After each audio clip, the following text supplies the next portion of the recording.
This is the third lecture of chapter 2, and same thing, leadership. Good leaders are made, not born. If you have the desire and willpower, you can become an effective leader. Good leaders develop through a never ending process of self study, education, training, and experience. So, good leaders, they always are very watchful, they are all time learners, they always do the self introspection, they educate themselves, they train themselves, and out of the experience, they learn. So, leader has to have all these things in him. So he always has to have a desire, a willpower that makes him a effective leader. So it's a never-ending process. Then he has to have the confidence that yes, I can do this. Yes, and that will be followed to the subordinates. Now next topic is strategic planning. Strategic planning means what? Setting the long-term direction of the organization in which it wants to proceed in future.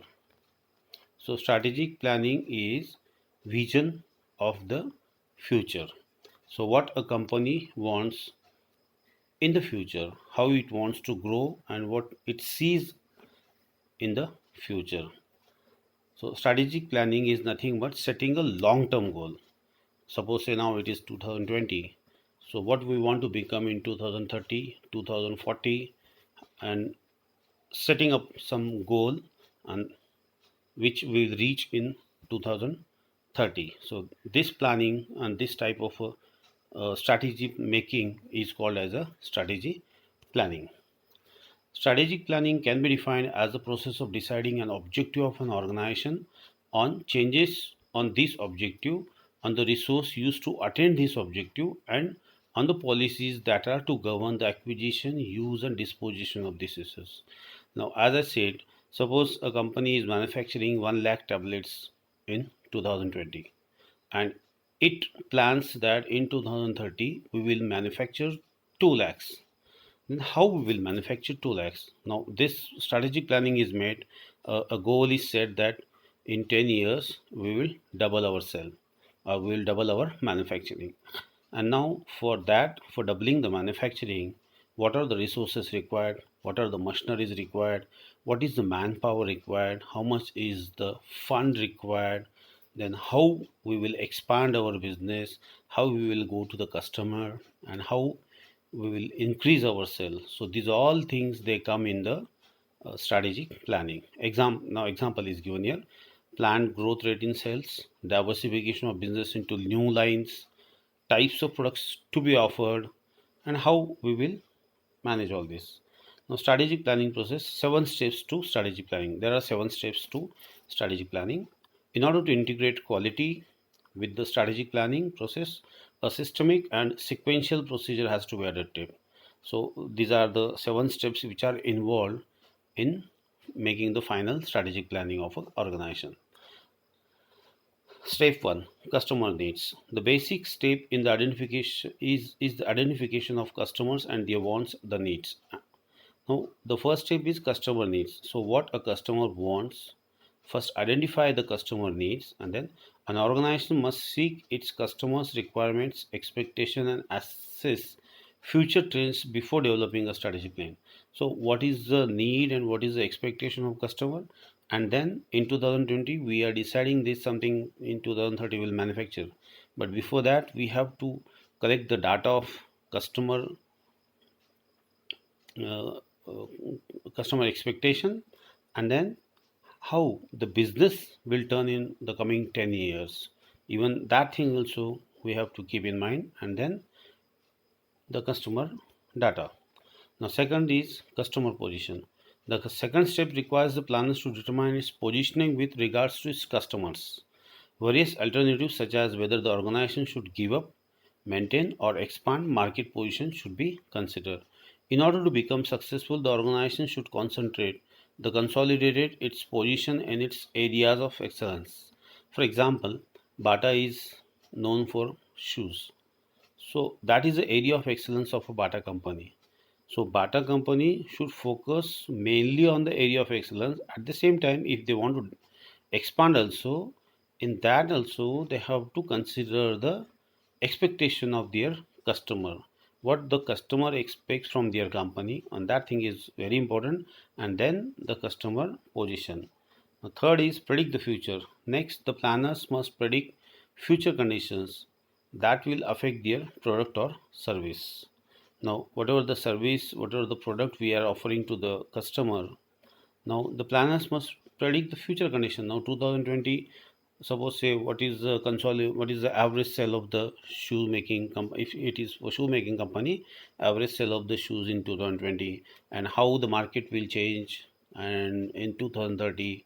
So that prediction nature has to be there in the upper management level, and how it will be in the 2030, and according to that we have to predict, and then we have to act accordingly. To help predicting the future, the tools such as demographic, economic forecast, and technical assessment or projection may be used. So demography, changes in the population, then economical forecast, so how economy will uh, turn up in next 10 years. So likewise these things you have to consider. Then next is gap analysis. The planners must identify the gap between the current state and the future state of the organization. This concept is also known as value stream mapping.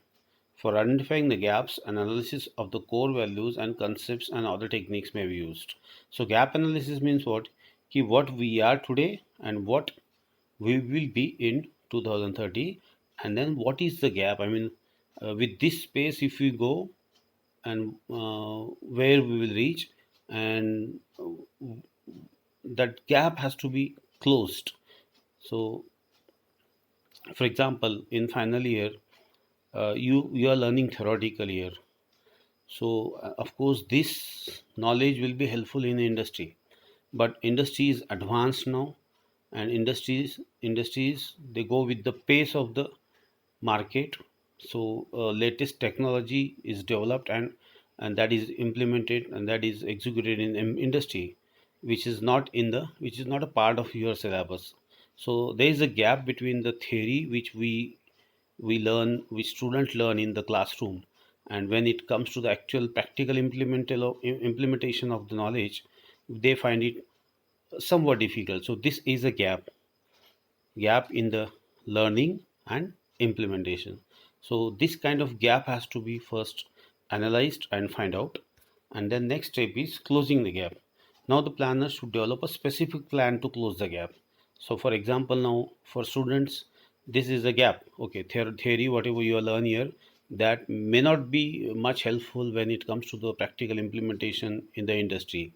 So we can give more training to the students, and we can send them to the centers where they get the advanced and updated knowledge about the technology during the course of their 4 years, and make them smart and make them know about the technology, updated technology. So this is called as a closing of gap.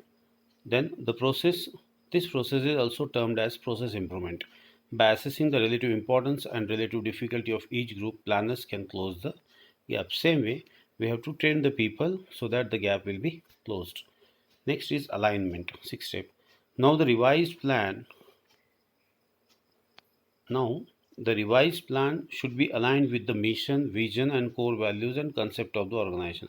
Now, in the last five steps, whatever we have planned, that has to be the main thing is quality should be there in every process, and it should be aligned with the quality.